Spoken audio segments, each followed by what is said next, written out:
Hello everyone, my name is Hannah Mazhar and I'm here today with a very special guest, the writer and director for the movie Medusa Deluxe. So Thomas, welcome to the International Film Festival of Rotterdam. I'm happy to be here.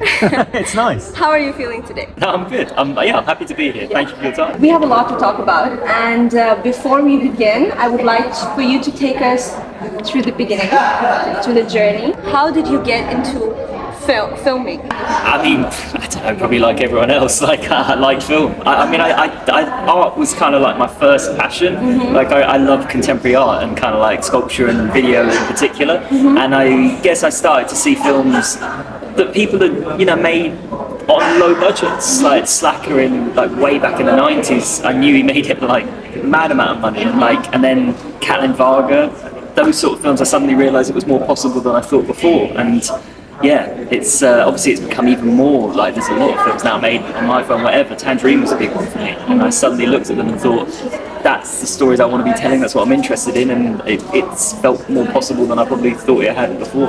Oh, nice. So did you also do film schooling? No, I didn't. No. What is your background? Art was the beginning, but then I kind of I worked in film. I worked in art departments. I built sets. So I kind of did running. I did everything you could to try and get in the world and start to understand it. And then I kind of saved up all my money. I made a short film, and thankfully people who liked it kind of got me going. It's about carpets. So yeah, I watched that. Oh, good. I watched the short. Thank you. Yeah, it was. Yeah, there were people making out. Yes, yeah. It's a love story set against the history of carpet making. Yeah, that's the kind of. Yeah, it was very unique. It was very different. Oh, thanks. Yeah. No, I like carpets. I like hairdressing. I want to give them a platform for other people to like as much as me. How many short movies until now have you made? Well, I've done music videos and ads also just to pay my rent and just learn how to make films. And then also I did sort of short films, like a couple, and then eventually got the chance to write and sort of came to Medusa. So one's called Radical Hardcore, which is obviously the carpet making. One's called Pitch Black Panacea, which my granddad was blind, and it's about lazy eye specifically, but it's an animation, and it's essentially people going mad in a dark space. So it's kind of got real life, and then it's got animation, and then Medusa. Yeah. So I've read that you've won several awards. One for your fashion short, which was The Slender Bodies. Oh yeah.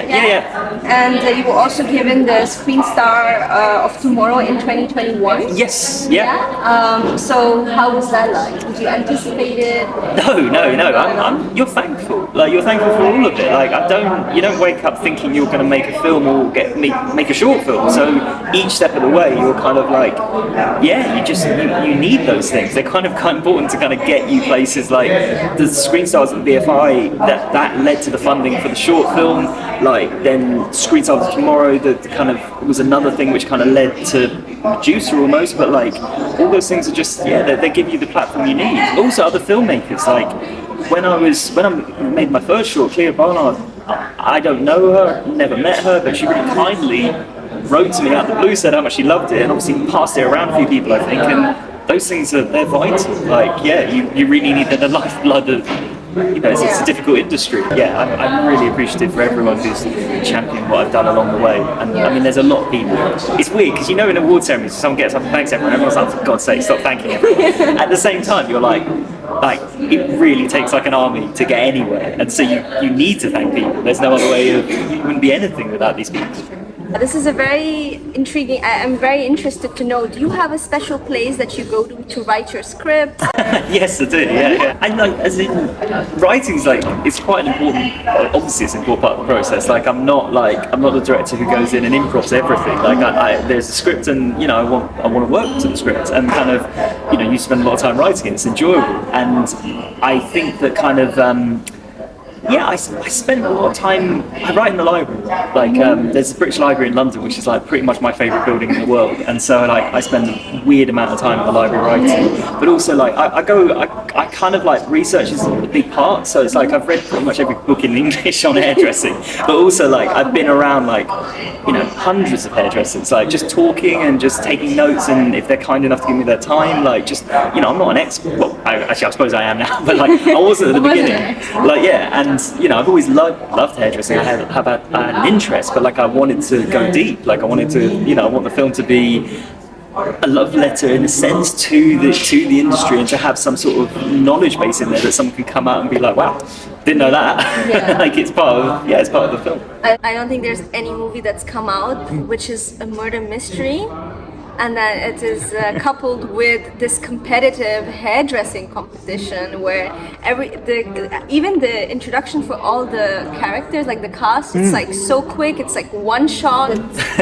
It's so much happening. Yeah. It's really amazing. I really liked it, and also the music, the theme music in the background, the way it just makes you feel so into the movie. Thank you. Hopefully people feel like And you that. have yourself like guessing throughout the movie who the spoiler alert. No, of course, yeah. I mean, no, and then let's not. go back and watch the movie. But yeah, let's not say it. No, I agree. I think that's a really big part of why I'm kind of like filmmaking. Like I'm interested in how like storytelling has changed in the last few years. Like I think that like with a new generation coming through who've grown up with the internet from the beginning and computer games and stuff, it's changed dramatically how we make films. And I think that like, you know, you are more used to watching like a long YouTube video of someone in their room just talking at you. Like those things are kind of pretty ubiquitous now, and I think that like they have an influence on how we are going to tell stories in the future. So it's like, you know, I want it to be a fun and engaging film where people sit down and they enjoy watching. At the same time, like, you're turning things on their head. You're making a murder mystery, but you're doing it without a detective. You're doing it without, like, you know, you have a red herring here. In a normal murder mystery, you'll cut over here and you'll do it a different way. In this, you're not. You're going to stay with it. You're going to stay with the character. It becomes a character piece, and it just changes how you make the film. And that's what I like. That's what I'm into. That's kind of why I go for these sort of things, I guess. How do you choose the cast for this movie? Oh, I mean, I've got to thank Gary Davey, his casting director. Like, I mean, it's a low budget film. It's a small film, and like we shot it in 9 days, which is a bit mental. And so like we spoke a lot about who we were going to cast. Like I wanted it to be a kind of an ensemble piece where, you know, there is no necessarily main character in this. Like, and the people are doing different things. Sometimes someone's loud, sometimes someone's the kind of glue, sometimes someone's the emotional heart. And you need, obviously, people who are going to just knock it out of the park, and I'm very thankful to the cast because I think they did an amazing job.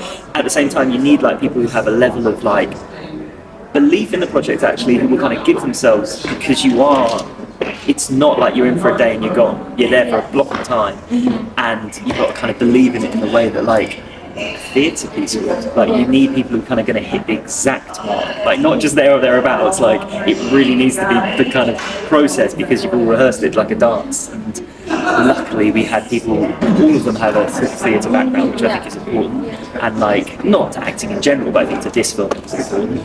And to be honest, they're all just brilliant. Like, I'm just so thankful. Like, I think they just there's performances from everyone that I just think knocks it out of the park. And I watch it and it makes me smile. I didn't do the acting, so hopefully I can say like I love them. Like, yeah. I think also because it was a one-shot movie, so you required people to have a theater background. Then is it? It's not. It wasn't a requirement. It wasn't maybe not quite everyone had it, but it was something we thought about. Okay. It was something that, like, you know, we were kind of aware. It's not necessarily just it being long takes. It's also like the kind of like troop in the middle of nowhere thing. We shot in Preston, which is like it's up in the north of England. It's not in the middle of nowhere, but it's not necessarily in the kind of filmmaking heartland of England. Like, and I love shooting in the north of England, and I think there is that kind of Band of Brothers madness that you have when you make a film, that you all trundle off wherever you are, and they're planted there. You've all got each other's backs. You're all supporting each other, and it is like a theatre troupe. It is like that kind of like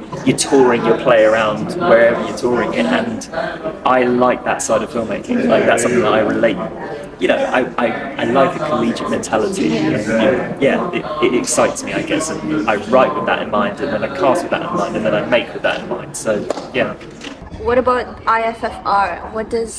How does that make you feel, having your like movie screened at like such big platforms like Locarno and then IFFR? What does that mean? Yeah, like I know I've said thankful a few times, but that's all you can be. Like, I've never been to the Netherlands, so like they put me up in a nice hotel. I'm really thankful. But like, no, it's cool. You need it. Like, it's really important. This is like literally the lifeblood of the industry. Like, you can't, you know. it's hard to get a film out there. You need support. You need people to kind of back you, and then when people turn around and say they love it and they're really enjoying it, I'm just over the moon and I'm really happy. Like, it is, I'm aware it's different to other films. Like, It's going to be divisive. That's like the film it is. That's cool. And I need, when people turn around and say, you know, they're going to really champion it, it's incredible. it's really something that you grab onto, and the best part is when they like film as much as you do, then they start saying the films that they like, and you realise either they're very similar to the films you like as well, which is great, but also then they say films you haven't heard of or haven't seen, you're like, okay, great, I have to go and see that, I have to see that. And what would you say was the biggest challenge for you for making this? I mean, like, it's a pretty Out there film. Like, Yeah, it is, I agree.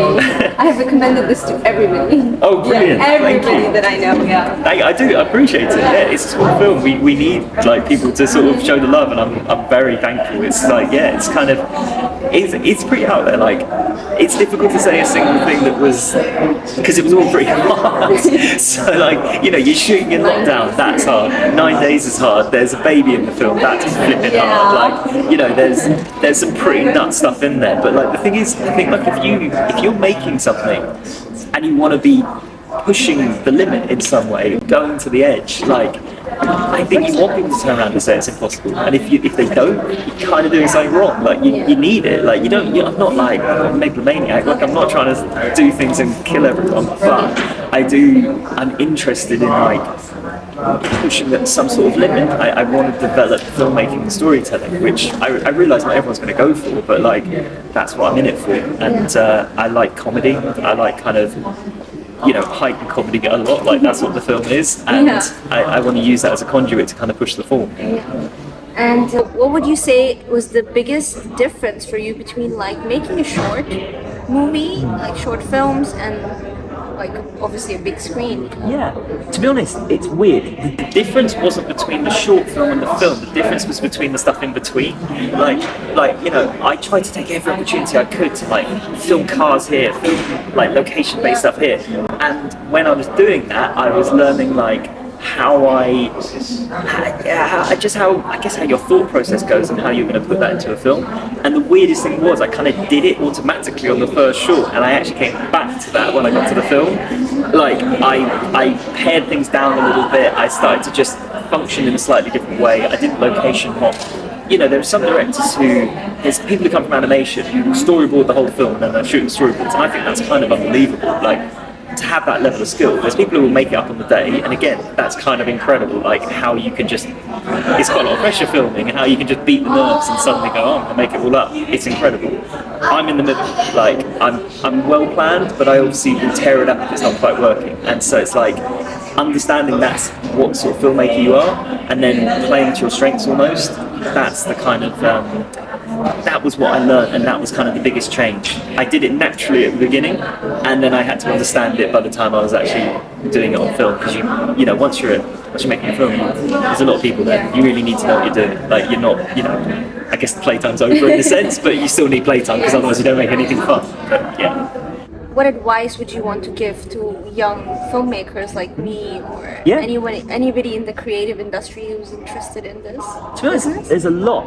As in, like, I'm pretty aware that there's been a big change in filmmaking, not just technically, but like on the set. Like, it doesn't function in the way it did. Like, when I first was on sets, like, it's effectively a dictatorship, and you're going to have one person sort of screaming and shouting and kind of like moving people whichever way they want, and that doesn't work anymore. Like, people don't function in the same way. They don't accept the same level of kind of bullying on set, and I'm really happy about that, actually. Like, I was never going to be that director. I'm not from that world, and I feel like working out what type of director or person you're going to be on set has become quite a kind of, you know, quite a big part of filmmaking now. Like, you know, it took me a while to learn that I need to be happy. Like, personally, it sounds really stupid, but like I need that, and I need to be functioning in a space that I feel comfortable, and I know what I'm doing. Like, I know shots I'm looking to get and how I want it to work, but I need to kind of